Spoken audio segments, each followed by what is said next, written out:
evening. A little delay, couldn't get the internet to come up so we wouldn't be able to stream. Trying to get it fixed so we don't get cards and letters. All right, we're going to be in Esther chapter 2. We'll finish up this chapter, setting the groundwork for the main reason for the book coming here pretty quickly. Esther chapter 2, starting in verse 18. Then the king made a great feast unto all his princes and his servants, even Esther's feast. And he made a release to the provinces and gave gifts according to the state of the king. And when the virgins were gathered together the second time, then Mordecai sat in the king's gate. Esther had not yet showed her kindred nor her people, as Mordecai had charged her. For Esther did the commandment of Mordecai, like as when she was brought up with him. In those days, while Mordecai sat in the king's gate, two of the king's chamberlains, Bigthan and Teresh, of those which kept the door, were wroth, and sought to lay hand on the king Ahasuerus. The thing was known to Mordecai, who told it unto Esther the queen, and Esther certified the king thereof in Mordecai's name. And when inquisition was made of the matter, it was found out. Therefore they were both hanged on a tree, and it was written in the book of the Chronicles before the king. Let's bow for a word of prayer. Father, tonight as we look into this portion of Scripture, it's always interesting to see how you are working behind the scenes, orchestrating things to accomplish your will in your timing and in ways that may seem odd or unique to us because we don't always have the big picture and we don't always understand the details. But help us to take great comfort in the fact that you are on the throne, no matter who is on the earthly throne. In Jesus' name we pray. Amen. Verse 18, a party. Boy, this guy loves his parties. This is the fourth banquet that is mentioned in Esther. It's very short on details.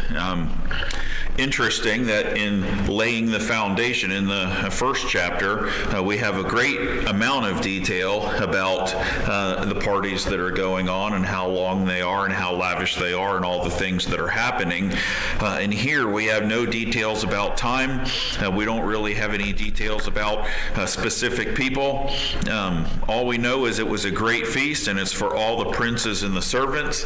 And that's kind of enough to give you an idea of who all is involved, because the word servant, we would equivalent with a slave. It's the same Hebrew word that in the New Testament is bondservant or slave. So if you are throwing a great feast, it's one thing to throw a great feast for all your princes, because those are the important people and those are the folks that you are trying to impress. But if you're throwing a feast for all of the princes and the slaves, then you're willing to include everybody. And so this is what we would say a nationwide, countrywide celebration. He's declaring, if you will, a national holiday. All 127 providences would have been involved in this. It's called Esther's Feast. And there are a couple of interesting phrases that happen here. The first one is made a release. There are a couple of possibilities that this is. The one that is most likely is that it is a tax relief to the provinces, which would have been a cause for celebration. I think about this. You remember in your mind the picture that we tried to talk about. You have Persian Empire here, and then you have all these 127 provinces, and they cover an awful lot of countries, over to the Mediterranean and down towards Egypt, and you've got Libya and Syria and Saudi Arabia, and all those places are involved in this. So if you're way over here and the king chooses a queen, how does that really affect you if you're way over here in Libya or, one of these other places that's quite a distance away? It's one thing if he makes an edict, and start stealing all the pretty girls from everywhere, that affects you. That affects every area of the province. But choosing a queen, while they might be celebrating in the palace and while they might have a feast, if you're not invited to Shushan, what's the big deal? So in order to make it a big deal, then he declares this big thing here, and it's probably tax relief to all of the provinces. And let's be honest, if Uncle Sam told me I didn't have to pay taxes this next year because they elected a new president, you'd be happy, right? Whatever else is going on, you'd be happy that you don't have to pay taxes. I looked into this a little bit because I thought, well, this is kind of interesting, and it's speculation, I think. But a lot of the Persian Empire, they had what they called queen gold. Now, there's a name for it I can't even begin to pronounce, but in English, they call it queen gold. And so it would have been a tenth of all of the fines that were collected. So if you had taxes and things that were coming in from the provinces, then a tenth of that would be given to the queen. And you say, well, what was the point of it? Well, actually, her tenth was divided into 10 tenths, and there's description about 1/10 goes for her hair, 1/10 goes for her pearls, 1/10 goes for her jewels, 1/10. I thought pearls were jewels, but they delineated 3 or 4 special kinds of jewels. And so that's her spending money, basically. We do the same thing. You don't hear much talk about it. Every time you elect a new president, they pick out China for the White House, they pick out glassware, they pick out silverware, and the president gets a certain amount of money for his clothes, the first lady gets a certain amount of money for their clothes, and they get some traveling expenses and things like that. And so that's what you're talking about probably here. But it's also possible, just in linking, what we've been reading in the last 2 chapters, maybe Esther requested that the tax money normally collected her be forgiven. This might have been something that she asked for. And the only reason I say that is because in verse 15, when it came her time to go and visit Ahasuerus, the Bible tells us very clearly that she asked for nothing extra. She didn't make a big hoopla. She's not that kind of person. And so if she is elected queen, rather than it become a burden on everybody else to get money to fancy herself up, she's already had a year at the spa. It's quite possible. We'll never know because the Bible doesn't say. But it is possible that Esther said, you want to give me a nice present for being queen? Let's forget the queen tax this year, and everybody would have been pretty happy with that. Sometimes they would forgive debt, very similar to the Jewish year of Jubilee. It didn't happen a lot, but there are some recorded instances in history where this happened in the Persian Empire, especially one king. He actually forgave taxes for 3 years when he became king because he wanted everybody to love him. And then some of the debts that were incurred previously, he also forgave them. And again, he gets to use that as political leverage. But it is a way of making everybody celebrate. And then there's a third aspect that it could be, and who knows, maybe it's a portion of all 3 of them. Sometimes lesser criminals would be released during times like this because that would make the crowd happy. And this also became a Roman thing. Pilate did it. It was the time of the festival, and as their custom was, so they did it all the time. We're not going to give you somebody accused of murder, but I don't find any fault in Jesus, and Barabbas was kind of a little political crazy guy, so would you rather have Barabbas or would you rather have Jesus? Pilate thinking this is a no-brainer, they'll choose the innocent guy. And so it's quite possible that Xerxes does the same thing here, Ahasuerus, and does that. The next phrase, gave gifts, like a holiday. He wants this to be an event to be remembered. You remember Coronation Day for the new king, right? And every time royal family has a prince or a princess or something that changes an estate, they make it a day to remember. And Britain's really good at when new king comes on, they have a parade and they cover it for weeks, and it becomes and here we are in the United States, and there are all kinds of people over here. What does that have to do with us, really, except for, the pomp and the circumstance is kind of neat. The same picture that you have going on here. He gives gifts, no idea of what they are, no details of what the gifts are. It just simply says that he gave gifts according to the state of the king. And so I don't know what he did, if each providence had requested something and needed something or wanted something, and he finally granted it to make them all happy. Whatever it is, everybody's in a festive mood. Verse 19 and 20, I call this providence. Because you see God working in what we think is an untimely thing. Because while what happens here at the end of the chapter is important, there's an attempt on the king's life. If it isn't really important to what's happening later in Esther's life and Mordecai's life, this would be an absolute insignificant historical fact. Nobody would care. It's written in the book of the Chronicle of the Kings, absolutely. But you could go and look at the Chronicles of the Persian kings, and you could probably find a dozen of these things where somebody got upset with the king.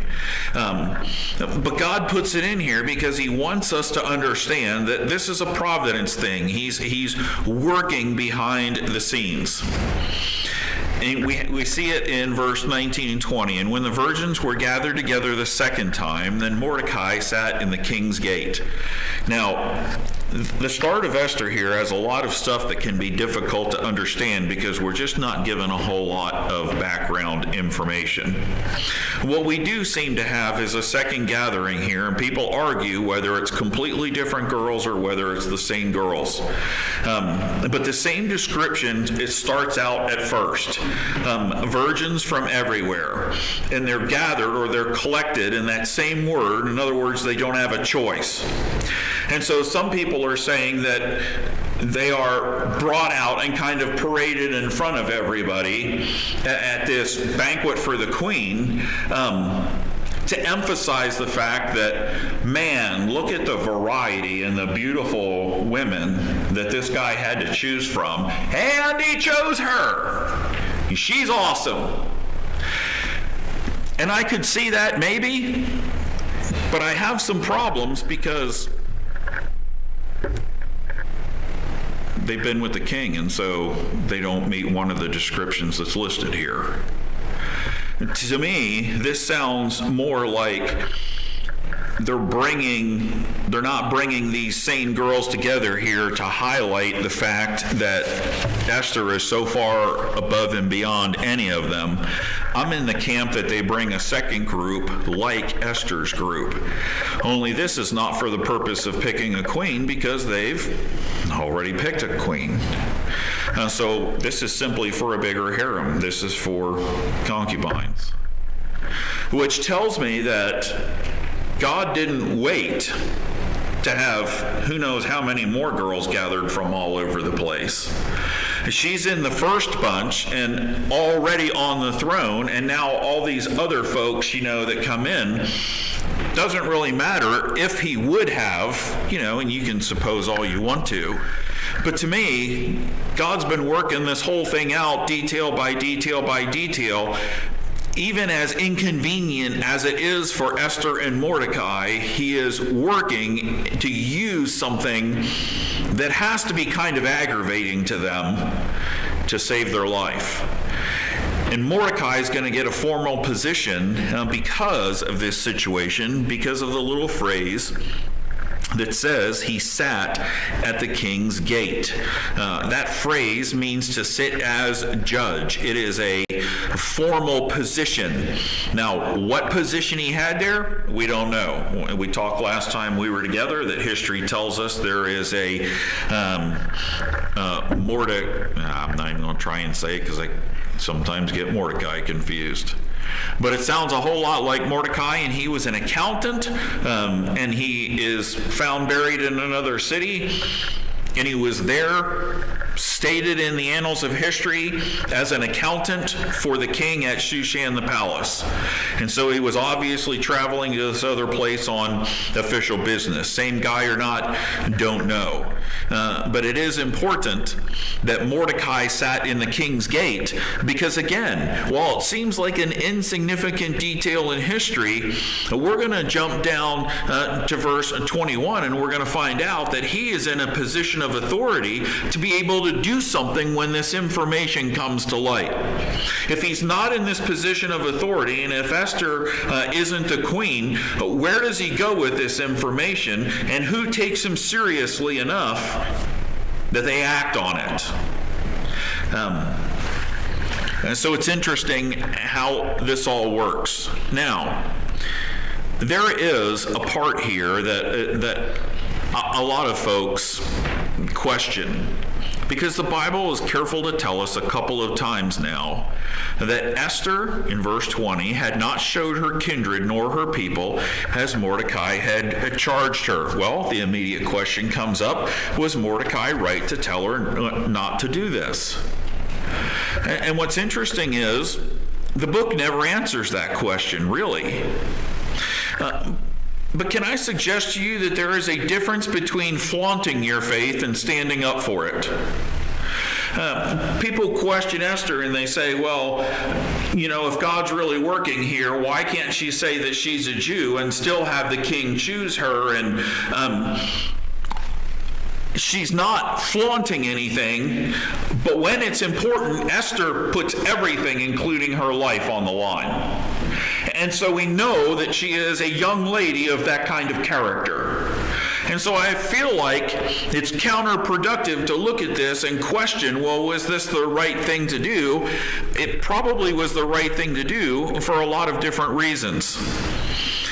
Daniel, we don't hear anything about him. Of course, we start early in the book, but there's no details about what it was like to be hauled on the months-long trip to Babylon, and there's nothing about it until they actually enter the process of being educated and becoming folks that are going to serve in the court. And then in Daniel chapter 1, he reaches a line in the sand that he can't cross. Now, wait a minute, I can't drink the king's wine and eat the king's meat because this is against what I believe. And so he doesn't come out and make a big deal until it's the right time to have to make a big deal. And I feel like Esther's doing the same thing. She's not making a big deal. She is just presenting herself, and the king is either going to like her or he's not going to like her for what he is. What does it matter to him, really, that she's a Jew or any one of the other nationalities that are represented in all of his provinces? Shadrach, Meshach, and Abednego. Shadrach, Benny. In Daniel chapter 2, verses 47 through 49, Daniel finishes interpreting the dream to Nebuchadnezzar. And he gets appointed to be a very important individual. And it says, then he goes to Nebuchadnezzar and has Shadrach, Meshach, and Abednego appointed officers under him. Well, why weren't they a time of opportunity at which God is orchestrating out the details?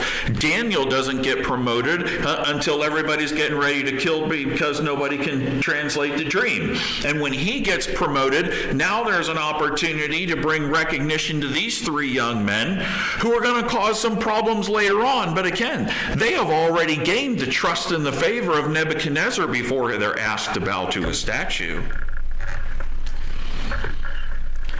It's also possible that Mordecai may have been aware of anti-Semitism.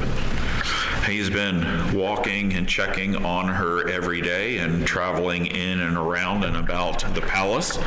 And maybe he knew that there were some folks, because it doesn't take very long before Haman's going to come on the scene, and he obviously hates the Jewish people. So maybe he was aware of it, and he told her not to say anything because he didn't want her to be judged before the king has an opportunity to get to know her for what she is. Let her character shine through. And maybe they would not have taken her seriously like he does later on when she comes to him and tells him about a plot, and then comes to him later with, hey, this is a really important person to you is trying to kill us all. And so when God's working behind the scenes, we can ask a lot of questions and wonder if a lot of things are right or wrong at the time. But part of the explanation is we're not in the time. What I do see here in verse 20 is a wonderful, wonderful example of obedience, reverence, and respect. Because Esther did what Mordecai asked her to do, like she had done in his care. Not like she was the queen and I don't have to listen to you anymore. I appreciate that you adopted me and I know you're a dad to me, but now I'm the queen and I don't have to listen to you anymore. But what's interesting is the Septuagint translation of this verse actually gives some meaning here that's interesting, because it says, Esther did the commandment of Mordecai, for Mordecai had charged her to fear God and keep his counsel like she did when she was with him, is how that verse ends in the Septuagint. And so, I don't know, it's hard to say because you're translating to another language, either she still is respecting and reverencing and obeying him as a father figure, even though politically she has much more power and prestige than he does now, or whether he knows what she's getting ready to go through in the year getting ready to, and whether she becomes the queen or whether she's a concubine, and in preparing her says, now remember, just because you're not in my house anymore, serve the Lord all the days of your life, no matter what. Either way, God has stated for us multiple times now that Esther was the kind of young lady that obeyed, reverenced, and respected the advice given to her from her dad. Then we come to a plot in verse 21 through 23. Just so happens, you hear that phrase all the time, right? And we obviously have seen God's providence, and so we know this isn't just so happens, but that's kind of what this starts out like in those days. While they are celebrating the Feast of the Queen, while they're forgiving taxes or doing whatever they are to get everybody to celebrate, and everybody is happy, and Mordecai has gotten a promotion and now he's in an official role. Mordecai is faithfully at work. He sat in the king's gate. And two of the king's chamberlains, he's going to learn of this plot. And what's interesting, Josephus is a Jewish historian. He says a Jew named Barnabassos heard the plot, told it to Mordecai, who told it to Esther, who told it to the king, that Mordecai discovered the plot. I don't know if he's right or not. God doesn't say anything about this other guy. All we know is that it came to Mordecai. What does he do with it? Well, maybe the king gets whacked off and we get a new king, and that new king is a better king than this guy. That's not what he does with it, because that's not the right thing to do. God puts Mordecai in a place to learn of the plot. Whether he hears these guys talking about it himself, or whether this Barnabassos hears of it and he knows he can't do anything about it, so he goes to Mordecai because Mordecai's an important man. He's sitting in the gate, and then Mordecai tells Esther, and Esther moves it on to the king. What we do know is that God has put everything in place so that he can use it later when nobody else really cares. Double trouble we see here. These chamberlains, it's another word for a eunuch. They are guards at the door. Think of the Marines at the White House. What is their job of the Marine at the White House? Well, yeah, they open the door to let important people in, but if you're not supposed to be in the White House, they do what? They keep you out. I mean, that's your job description, right? Throw you out. So if these guys are guards at the door, then they are unhappy with Ahasuerus or Xerxes for some reason, and they start planning that they're going to try and get rid of them, which is the exact opposite of their job description. Hard to imagine that a couple of our Marines guarding the White House would get upset and decide that they're going to go in and kill the president. But that's a similar type situation here. And to actually think that you could do this, and it's a warning that when you get upset, you don't make rash plans and you don't run your mouth, because that's what these two individuals are doing. And somebody hears about it, and it gets forwarded up. And other than that, we know very little details. Except, verse 23, when inquisition or investigation was made of the matter, it was found out, therefore. It's interesting to me that if somebody threatens the king, that they bother to do an investigation. You know, somebody threatens the king, you think they just kill him anyway. But they did. They did an investigation and they found him guilty. The evidence was confirmed. Now, what does that do for Esther and Mordecai? Obviously. I mean, here's the king saying, wow, you know, I don't know how many girls they brought to the palace during that time period, but I picked the right one. This is a keeper. She's more than just beautiful and humble and sweet. She's smart. She heard about something, and she obviously cares about me, and whoever that guy is that told her, good on him too. And both of them are going to get hanged, and it makes the highlight reel, which is only important because the book of Chronicles is a book that's always recorded about the deeds of the king. We have two of those in our Bible, 1st and 2nd Chronicles. That's exactly what they are. It's the same thing. You could go back and read that book if you were the king. Wow, you know, I wonder how many people were at my party last year. You could go back to one of the Chronicles, open it up, and you would read what the scribe said. And when it is written before the king, the scribe is saying, okay, King Ahasuerus, here's how we're going to describe this. Is that okay with you? Yes. And so he writes, the king agrees that this is how it happened. So he can go back and read it anytime he wants to, and he's going to when he can't sleep here in a little bit. But it also becomes a history of the reign of each king. And that's why you can take Kings and you can take 1st and 2nd Chronicles and you can cross-parallel the passages. And some of the books have more information than others about the things that the kings of Israel did in the Kings and the Chronicles. The only reason it's really important here and that he brings it out is because God is going to use it later, again, when nobody cares. The king can't sleep. Why is that a big deal? Well, it's only a big deal because he's going to get the particular book of Chronicles and he's going to read about a situation where his life was in jeopardy and somebody that he doesn't even know and probably doesn't even care about was very instrumental in saving his life. And as he's laying there and he can't sleep, it all of a sudden dawns on him, did we ever do anything nice for that guy? I mean, he did save my life. Did we ever do? No, we didn't do anything nice for him. We need to do something nice for him. And so they plan something nice for him that becomes a key part of the account against him. How do you celebrate him for saving the life of the king and then turn around and have Haman hang him from the gallows as an enemy of the state? It's hard to put the two together, and here it is recorded for the king to read and for anybody to read.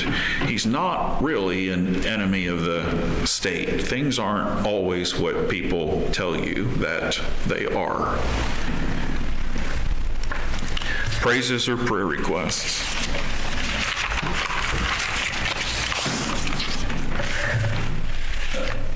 Pray for Rachel. Where she had knee surgery and stuff. She's doing pretty good. She's in a lot of pain, so pray for her.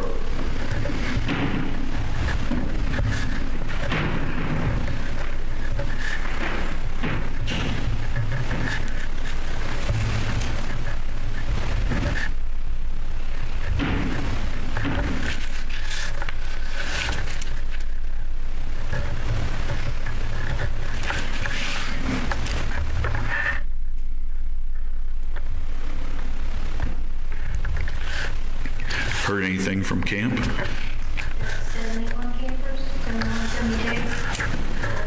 It's a pile of youngins. Yeah. It's what we've been praying for.